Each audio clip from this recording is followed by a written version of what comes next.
हमारे बीच श्री राजेंद्र दानी हैं। राजेंद्र दानी हिंदी साहित्य के वरिष्ठ कहानीकार और संपादक हैं। यूँ तो राजेंद्र दानी जी जबलपुर में रहते हैं, लेकिन इनका जन्म राजनांदगांव, छत्तीसगढ़ के राजनांदगांव में हुआ था, जो उस समय बहुत पहले तक मध्य प्रदेश में ही था। इन्होंने जबलपुर विश्वविद्यालय से स्नातक किया है विज्ञान में और इतिहास से एमए किया है। इनकी बहुत सारी प्रकाशित कहानियाँ हैं। उनके संग्रहों के नाम हैं अब तक 14 कहानी संग्रह, दूसरा कदम, उनका जीवन, संक्रमण, कछुए की तरह, नेपथ्य का अंधेरा, महानगर, एकत्र, मेमोरी फुल, भूलने का रास्ता, पारगमन और पुराना घर, पुरानी बस्ती, अन्विति, एक समय में, पिता तथा 2 उपन्यास हैं, जो दिखता नहीं और जिसका अस्त नहीं। इनकी कई कहानियों का अनुवाद भारतीय भाषाओं में और अन्य भाषाओं में हो चुका है। इन्हें अनेक सम्मान मिल चुके हैं। मैं ज़्यादा इनके बारे में न बताते हुए, इनकी कृतियों के बारे में न बताते हुए, आज इनकी कहानियों के मनोविज्ञान के बारे में बात करूंगा। इनसे जानना चाहूँगा, मैं बात नहीं करूंगा, मैं इसे एक पाठक की तरह जानना चाहूँगा, क्योंकि लगभग संभवतः 80 के आसपास, 80-82 के आसपास से आपने कहानियाँ लिखनी शुरू की हैं। मुझे ऐसा नहीं, कहानियाँ तो मैंने 8वें दशक में शुरू की थी। वैसे 1973 में मेरी कॉलेज की एक मैगज़ीन में पहली मेरी कहानी छपी थी, लेकिन बाकायदा मेन स्ट्रीम भारतीय साहित्य में जो था उसमें मैं तब आया जब 1978 में शानी जी के संपादन में मध्य प्रदेश साहित्य परिषद से साक्षात्कार निकलती थी। उसमें मेरी एक अभी अभी नाम का कॉलम आया करता था, उसमें मेरी पहली कहानी छपी थी। तो कुल मिलाकर मैं कहना ये चाह रहा था कि राजेंद्र दानी जी की कहानियों में, मतलब लगभग 9वें दशक के आसपास से उनकी कहानियाँ हिंदी साहित्य के परिदृश्य में आनी शुरू हुई और स्थापित होनी शुरू हुई। इनके साथ बहुत सारे अन्य कथाकार भी आए, जो इस देश के वे भी अच्छे कथाकार हैं। वर्तमान में राजेंद्र दानी जी एक पत्रिका का संपादन भी करते हैं। जबलपुर में रहते हैं और जबलपुर एक ऐसा शहर है जो साहित्य का एक तरह से हिंदी साहित्य का गढ़ की तरह रहा है, और आज से नहीं, काफ़ी पहले से रहा है। वहाँ पे परसाई जी रहे हैं, मलई जी रहे हैं, ज्ञान रंजन जी हैं, बहुत सारे लोग हैं, अशोक शुक्ल हैं वगैरह। तो लेकिन इन इतने बड़े कथाकारों, रचनाकारों, व्यंग्यकारों के बावजूद राजेंद्र दानी जी की कहानियाँ हिंदी साहित्य में बिल्कुल अपनी अलग पहचान रखती हैं। इनकी कहानियों में एक तरह की ऊब है, उदासी है, निराशा है, और जो जड़ताएं हैं, एक तरफ तो जड़ताएं हैं जहाँ पे चीज़ें जस की तस हैं, और दूसरी तरफ ये जहाँ पे से कहानियों की शुरुआत करते हैं वो उन जड़ताओं के पास या उन जड़ों के पास जाते हैं। जैसी इनकी एक कहानी है जड़ें कहानी के बारे में आप कुछ बताना चाहेंगे, उस कहानी के मनोविज्ञान के बारे में, कि जब आप एक शहर से एक गांव जाते हैं अपने एक संगी दोस्त के साथ? देखिए, मैं जो समझ पाया हूँ, ये कहानी उस दौर की है जब सामंतवाद की जड़ें गहरी थीं। उनसे मुक्ति के लिए पूंजीवाद हमारे सामने था, लेकिन ये इन दोनों पहलुओं का संक्रमण काल था। हम जब गांव में जाते थे अपने, तो गांव में वही परिस्थितियां थी, वही सामाजिक स्थितियां थीं जो पहले थी। अच्छा, सामंती जो विकृतियां हैं, उन पर मेरा ध्यान इसलिए जाता था कि मैं गांव में पैदा नहीं हुआ था, लेकिन गांव से बहुत अधिक इसलिए संपर्क में था कि मेरा ननिहाल एक गांव में था। तो वहाँ के सामाजिक पर्यावरण को मैं जब देखता था और शहर से उसकी तुलना करता था, अपने से तुलना करता था, अपने सामाजिक परिवेश से तुलना करता था, तो मुझे वहाँ के सामंती लोगों से एक अजीब सी घृणा होती थी। उसी घृणा का एक कहना चाहिए एक रूप मैंने उस कहानी में रूपायित करने की कोशिश की है। उसमें संघी आपका एक मित्र होता है, संघी नाम का व्यक्ति जो है आपका मित्र होता है, जिसके साथ आप जाते हैं। उसमें एक वाक्य आता है और वो बहुत दिलचस्प वाक्य है। उससे कई तरह की चीज़ें मतलब मुझे समझने में आसानी होगी। पता नहीं क्यों नेगेटिव डाल के पॉजिटिव निकालने की पद्धति को अपनाए हुए हैं। ये आप उस गांव के या उनके लोगों के बारे में या किसके बारे में या किस चरित्र के बारे में किस इमोशन के बारे में आप कह रहे हैं, ये जानना चाहता हूँ। क्या है कि अगर उन प्रत्यक्ष बैठे किसी व्यक्ति को यह अनुमान है कि मेरे किसी करीबी रिश्तेदार से, मेरे किसी आदमी से अगर मेरे संबंध खराब हैं और वो उजागर नहीं है, तो वो उस दौर में उन रिश्तों की व्याख्या करने की कोशिश करेगा ताकि मैं जो सच है उनके सामने चिढ़ते हुए, गुस्सा प्रकट करते हुए कह दूं। यह वो मनोविज्ञान है। तो जो नेगेटिविटी है किसी भी समय की, किसी भी व्यक्ति की, किसी भी दौर की, उस नेगेटिविटी को आपके सामने कह के कुछ पॉजिटिव निकालने की कोशिश है। वो पॉजिटिव जो उनकी वांछना है, वास्तव में वो पॉजिटिव नहीं है, वो उनकी अपनी व्यक्तिगत वांछना है।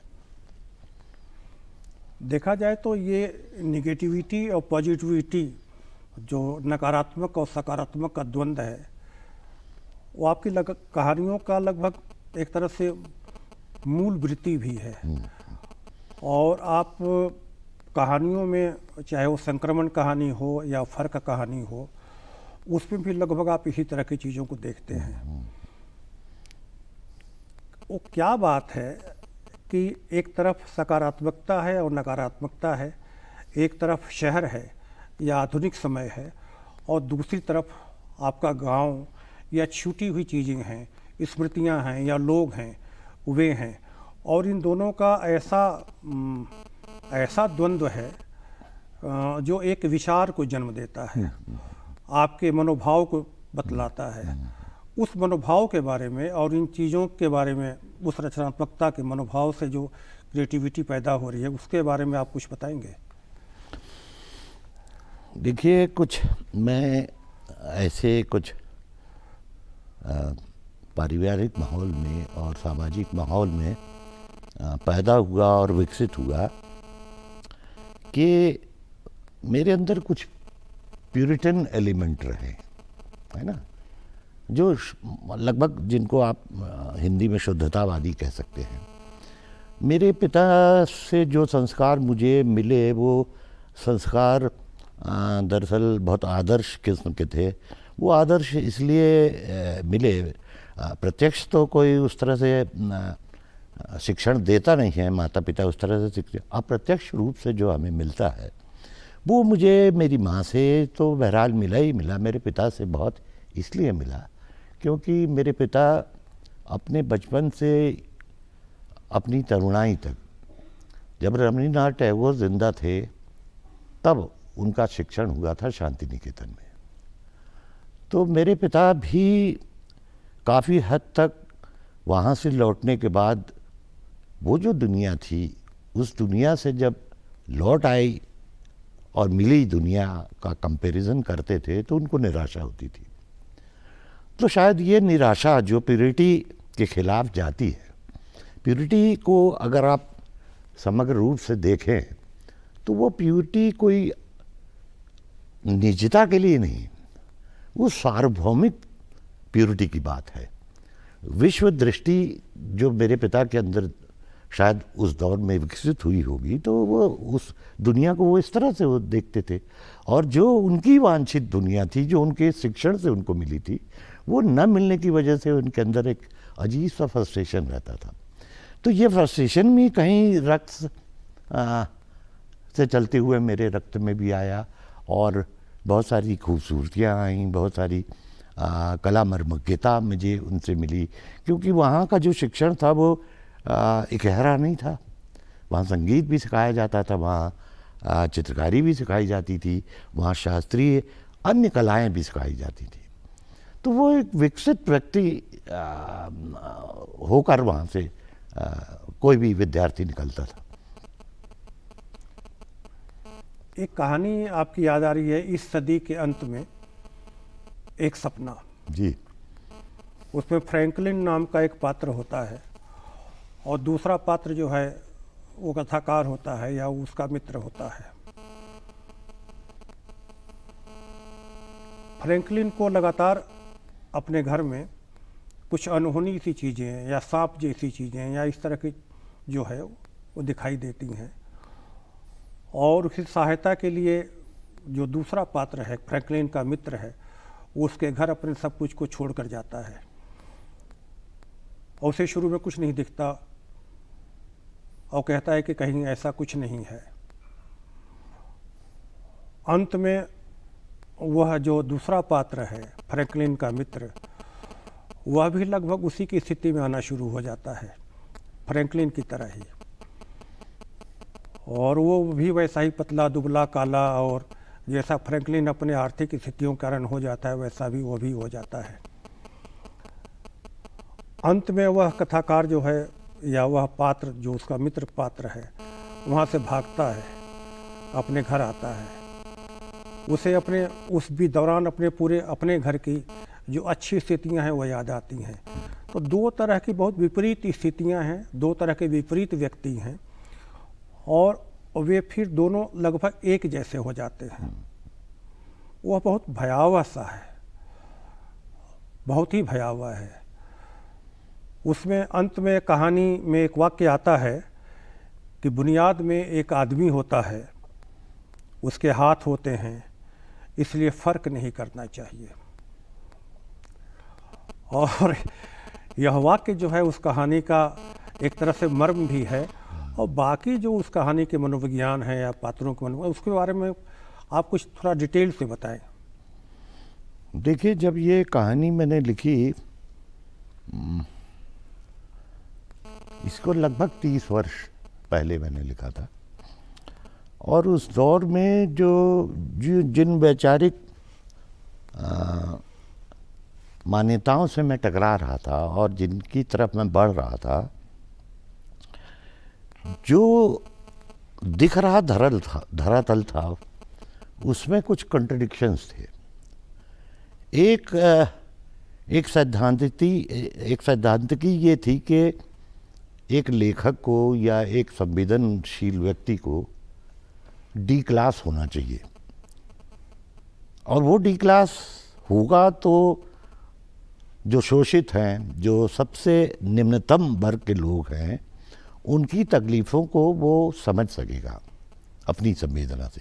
तो संवेदना को उस हद तक जाना चाहिए जब वो एकदम वही महसूस करे, उनकी विभीषिकाओं को, मज़दूरों की, निम्नतर व्यक्तियों की विभीषिकाओं को वो भी महसूस कर सके। तो ये डी क्लासिफिकेशन हमें सिखाया जा रहा था, हमारे अध्ययन में था वो। तो जब इसमें जो फ्रैंकलिन है, ये एक वास्तविक कैरेक्टर है जो मुझसे मिलता था, और मैं हतप्रभ इस वजह से रहता था कि वो व्यक्ति एक राजमिस्त्री था, इमारतें बनाने वाला राजमिस्त्री था। और जब वो गालिब को कोट करता था और वो मीर को वो कोट करता था, तो आई वॉज वंडरस्ट्रक, मतलब ये आदमी, इसकी संस्कार कहाँ से हैं, जिनके अन्वेषण के बावजूद मुझे कुछ नहीं मिला। लेकिन वो आदमी एक ग्रेट आदमी था जो बहुत नीचे के स्तर पर रहता था। तो हुआ ये था कि चूंकि मैं कुछ पढ़ने लिखने वाला व्यक्ति था, इसलिए वो मुझसे कुछ करीब हुए और मेरे घर भी आना शुरू किया। अब उनकी त्रासदी ये थी कि वो घर में अकेले थे। उनका एक परिवार था, लेकिन उस परिवार ने उनकी इन्हीं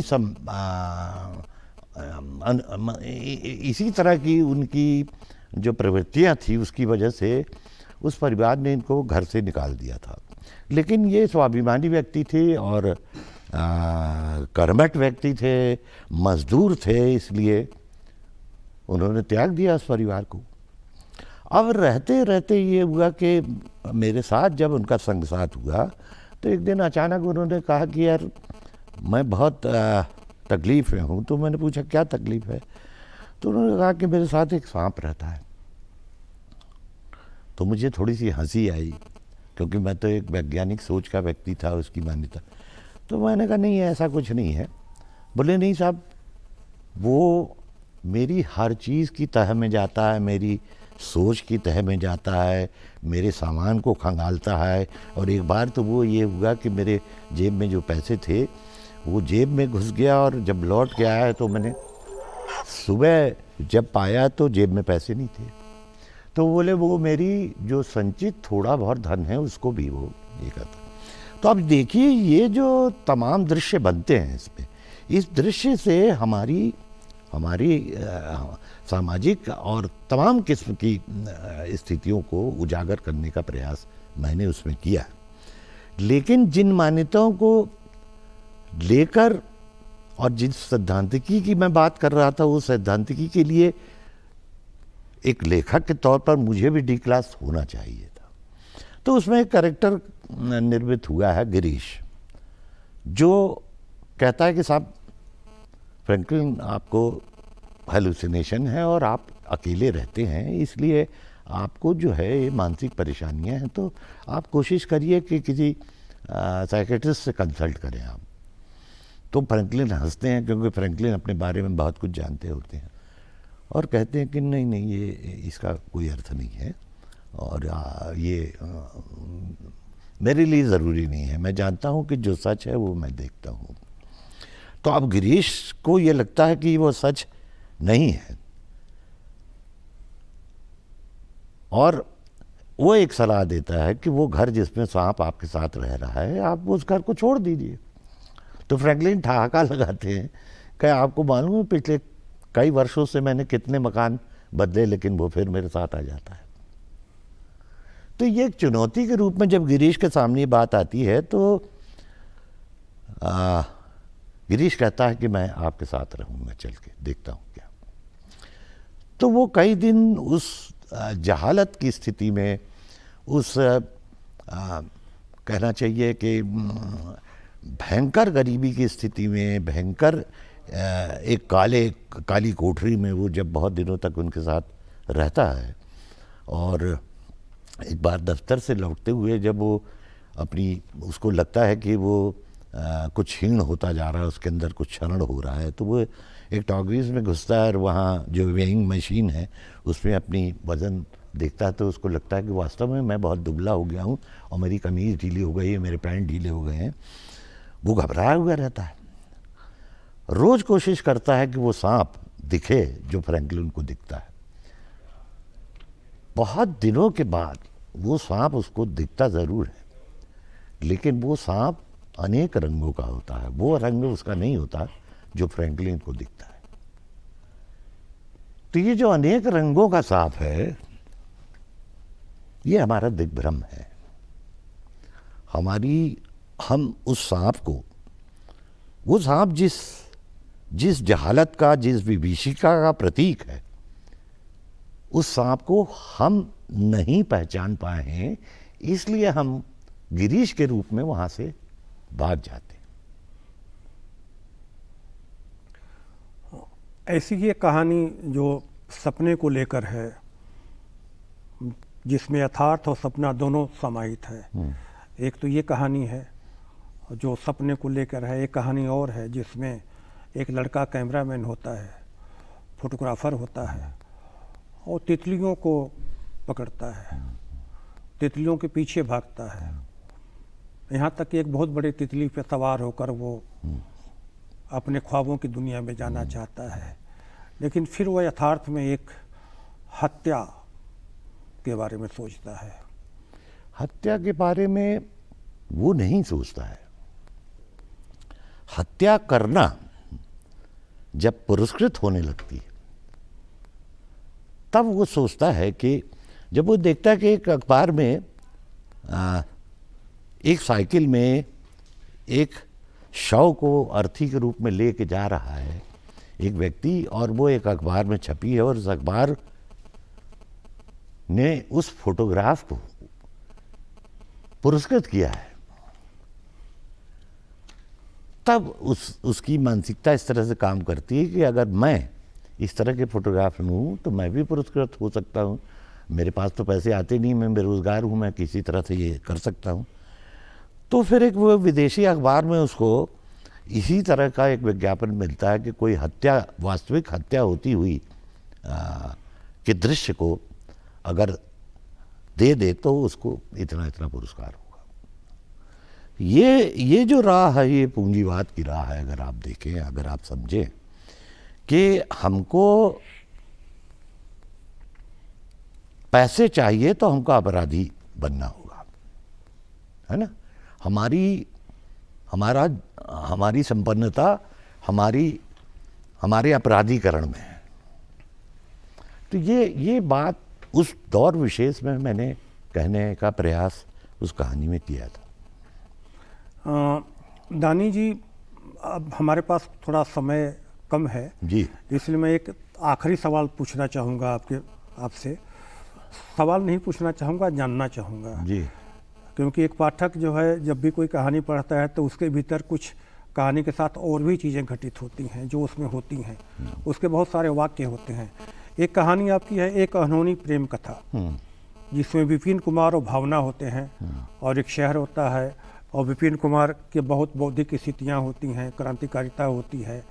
भावना भी लगभग उसी तरह की है और शायद आपातकाल का समय आता है, उसके बाद चीज़ें बदलती चली जाती हैं। और जो उसके साथ होते थे लड़ाई में, कि लड़ाई में अंत तक जीवन में साथ रहेंगे, सब कुछ बदलेंगे, वे सब परिदृश्य से गायब हो जाते हैं, सामने से गायब हो जाते हैं। और अंततः वह व्यक्ति भी जो है, विपिन कुमार भी जो है, जो था बाहर से निकलने के बाद उसके विपरीत हो जाता है। उसमें एक वाक्य आता है कि यदि हम उसके अतीत के बारे में नहीं जानते तो उसकी जो दुनिया है उसमें उसकी आइडेंटिटी खो गई है। साथ ही यह कह रहा है कि जो आज एडजस्ट कर रहे हैं उनकी ही इंटीग्रिटी डाउटफुल किस सीमा तक डाउटफुल नहीं हो गई है। इस पूरी कहानी और इस वाक्य को लेकर अब देखिए कि समय नहीं है, इसलिए बहुत कुछ इस कहानी के बारे में बहुत व्यापक रूप से बातचीत की जा सकती है, क्योंकि ये कहानी हमारे देश के पूरे परिदृश्य के करवट, मतलब एक ज़बरदस्त करवट लेने के दौर की कहानी है। और जैसे कि आपातकाल के बाद जो सत्ता हमारे देश में आई, उस पर आपको याद होगा कि नागार्जुन ने कविता लिखी, खिचड़ी विप्लव देखा हमने। तो ये जो दूसरी स्वतंत्रता के नाम पर बहुत कुछ हो रहा था इस देश में, उसके मोहभंग की ये कहानी है।